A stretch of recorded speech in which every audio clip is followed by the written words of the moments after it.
welcome back to the Classic Show. Remember to like and subscribe.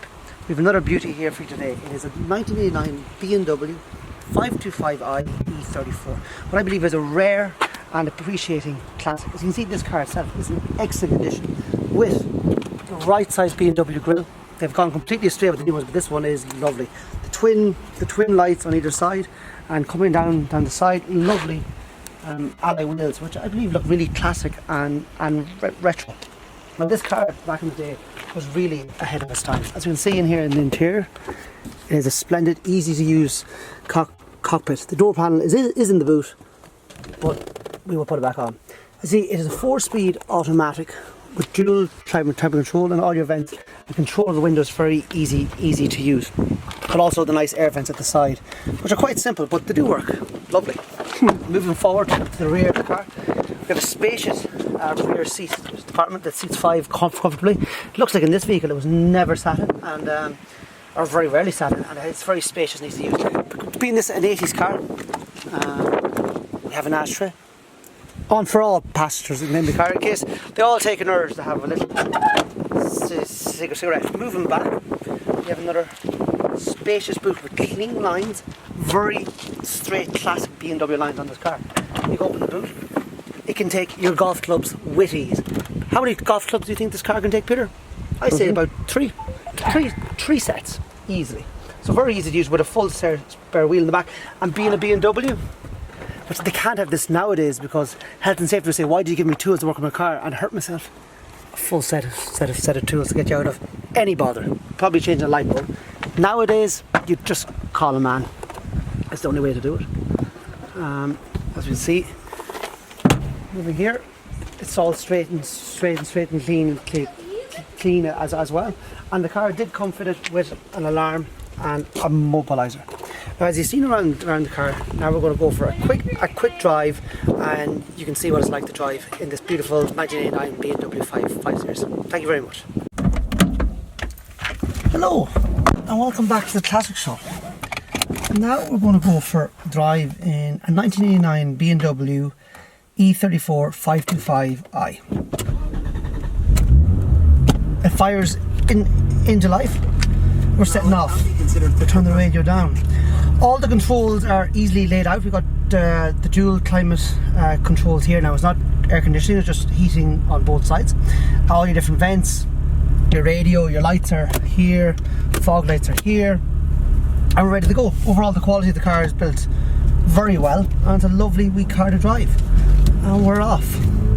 Now, this being the 525 model, it's not the biggest engine, but it's not the smallest engine. Now, where I live in Ireland, usually it'd be the 520 or the 518.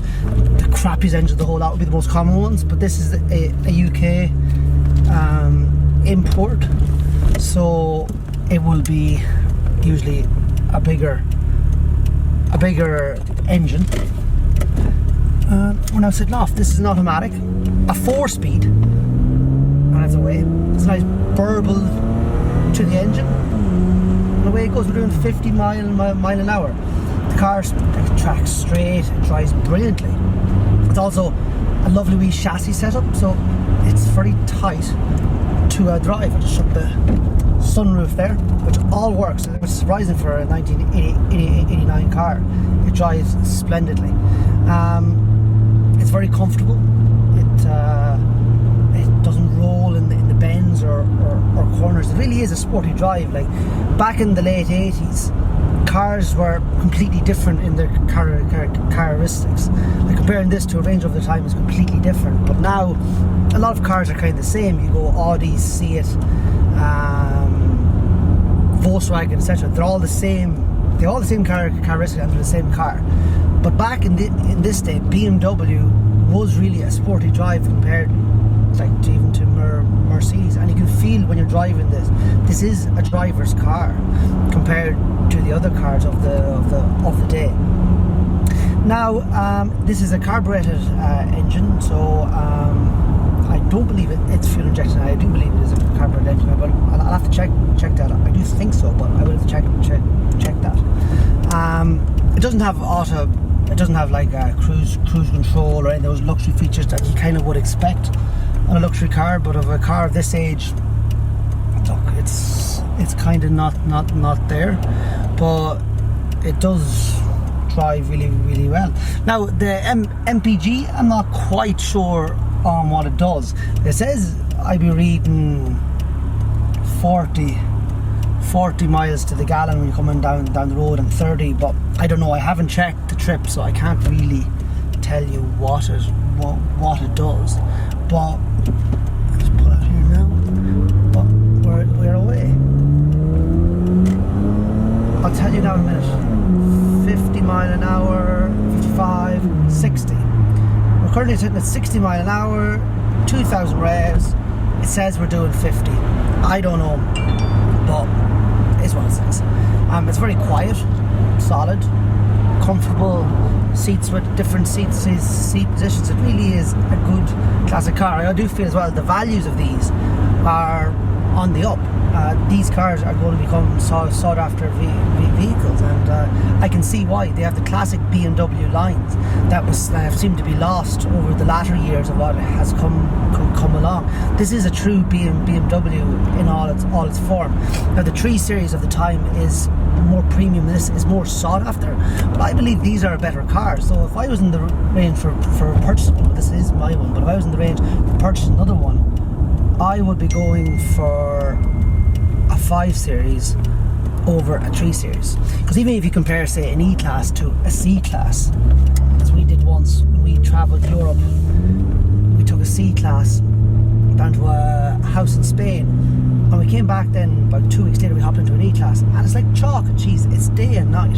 So I feel the 3 Series, the 5 Series, it's the exact same thing. So I don't know why people will go out and buy a worse vehicle of the time. This is a better vehicle. So this would be the one I would be going for. Like, as you can see, it is a good car, and it is an everyday classic that you could use every single day. So that's what I feel. I feel it is a good buy, and it's something you could definitely go for. I wouldn't be looking towards the diesel models in the end of the range, because diesels are getting a bit they're getting a bit of bad press at the moment, and a lot of cities are tightening up on them. So I would be going for petrol, especially for a classic. The 525, the 530. I kind of stay away from the 520s, and if you could, a 535. But that's what I would be going for.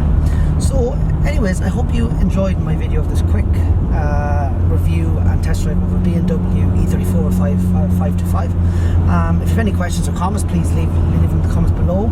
Subscribe for more videos coming along shortly, and the catch up of the Mercedes SL and different things, and we'll see where we can take it from there. So please subscribe, continue watching. I hope you enjoyed the videos, and I will see you again soon with a lot more exciting and rare and vintage classic cars. Thank you very much. All the best. Goodbye.